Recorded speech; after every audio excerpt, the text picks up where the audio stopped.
Hi, ladies and gentlemen. Welcome to SA Accounting Academy. Here's a short clip on one of our previous webinars. I hope that you really do enjoy it. Good morning, ladies and gentlemen. So a warm welcome to you on this rather rainy day.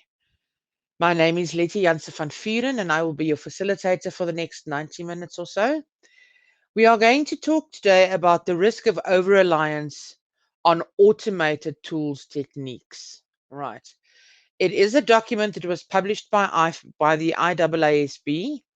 It was published in March and it deals specifically with the use of ATT. ATT is the accepted abbreviation, should I say, for automated tools techniques, as well as the use of information that's provided by your client systems that you go and audit. Now, remember when they talk about the assurance services, it's not only for auditors. It is, yes, the international standards of auditing, but the international standards of auditing would include any related services, any assurance services as well. So it would include the ISRE 2400 on independent reviews, because that is also providing an assurance service. Okay, so even though everybody thinks that this is only applicable to auditors, if you perform any type of assurance service, the standards that are issued by the IAASB, as well as this publication that was issued by the IAASB, is applicable to you. All right. Okay, so let's get started. There is my little background, if you can see. Okay, that's a little bit of background about myself, just who I am and where I've been working and what I've been doing. This is what I do for a living in terms of the webinar hosting. I see a lot of familiar names, but I see a couple of new ones as well. So good morning to all of you. I hope you all have coffee and I hope you're working from home so that you can have the little, what do you call it? A little knee blanket. Okay. That keeps us warm today. Right. This is what I do in terms of the webinar hosting and then consultation to auditing firms on whatever they might need. Right. In terms of quality control reviews or any technical advice like that. That's what I do. So let's have a look at what's on the agenda for today. Where are we going and what are we going to look at? Looking at the contents, the detailed contents, we're going to start off with an introduction, and that includes what are ATT and when are ATT used. I'm going to obviously start off with a little bit of an abbreviations first so that we know it's automated tools and techniques.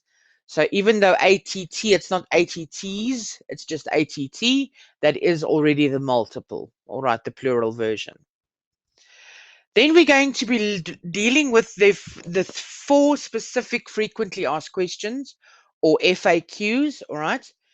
FAQ is one of those things that you can't really abbreviate like cyber or psycho. You can't make it an acronym where you say a word because you're going to have to say it very slowly. FAQs, right?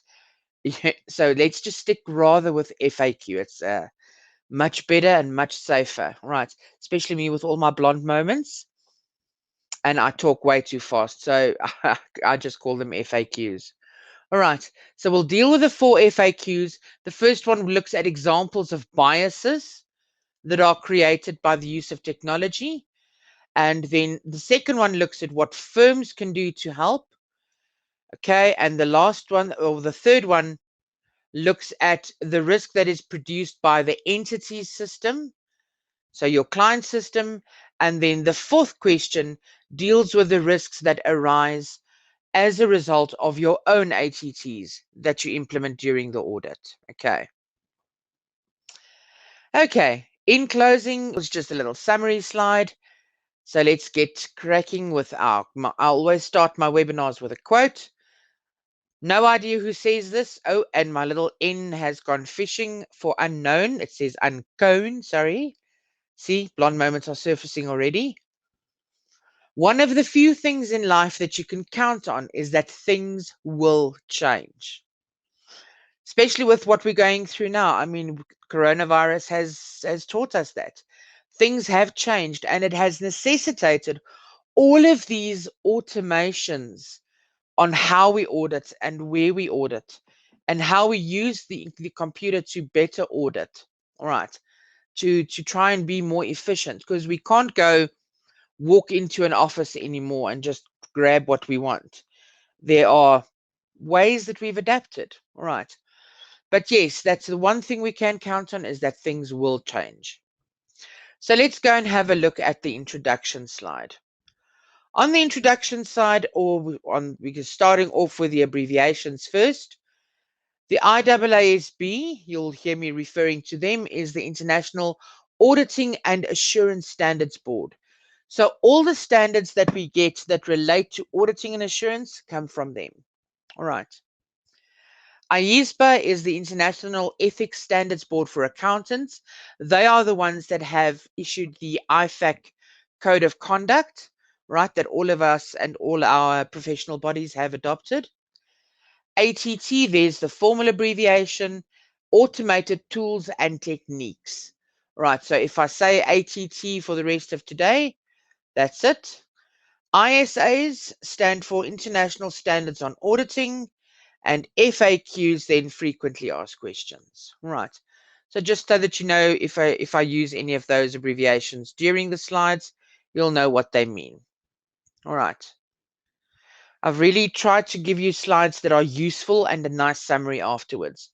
So let's just start off and look at what is this publication all about. Okay. The full name of the publication is FAQ, Addressing the Risk of Over-Reliance on Technology, and then that incorporates the use of ATT and use of information produced by the entity's systems. So over-reliance on technology, either technology that your client has or technology that you have as auditor. So that's why we've got this new FAQ document to specifically deal with the risk of over-reliance on technology, and then it also deals with what they call potential automation bias. Right. Not a perfectly straight line. I always say, I heard somewhere that if you can draw a perfectly straight line, that you are a bit nuts, as in cuckoo. And seeing as how part of my line is straight, I don't know what that says about me, but at least the entire line is not straight. Okay. All right. However this document functions for you, it is a very, very useful support tool. And all that it does is it highlights the impact of technology when we look at how to apply the ISAs, right? Because let's face it, the ISAs are not specific enough yet to deal with the automated tools and techniques that we can implement from our side, or that our clients might already have that we can use. Okay, but it does also focus on the specific considerations when we're looking at what the ATT can do. What can ATTs do for us, and what information can the entity systems produce? All right, because obviously it makes our life a lot easier. In particular, this is important. This FAQ considers how the auditor can address automation bias.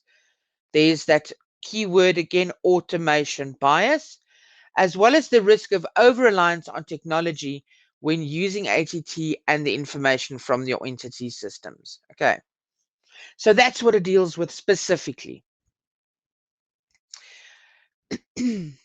Dealing with what, let's look at what are ATT. ATTs basically, excuse me. Sorry, ladies and gentlemen, big frog in the throat there. As we know, audit procedures can be done manually, or you can use automated tools, or a combination of both. And traditionally, we have already been using this to a certain extent. Some of us have used Excel with great success to do things like sequence checks for completeness purposes and things like that. But when we talk about automated software, it could be a lot more. All right. They actually have coined a phrase which they call bots. All right. A lot of auditing firms have developed their own programs, and these are known as bots. And these bots basically perform functions that typically have been performed by trainee accountants. Now, if you go to Wikipedia, you'll see that a bot is a software application that runs automated tasks over the internet. I hope that you enjoyed that video. For more of our webinar videos, go to www.accountingacademy.co.za. Thank you and have a lovely day.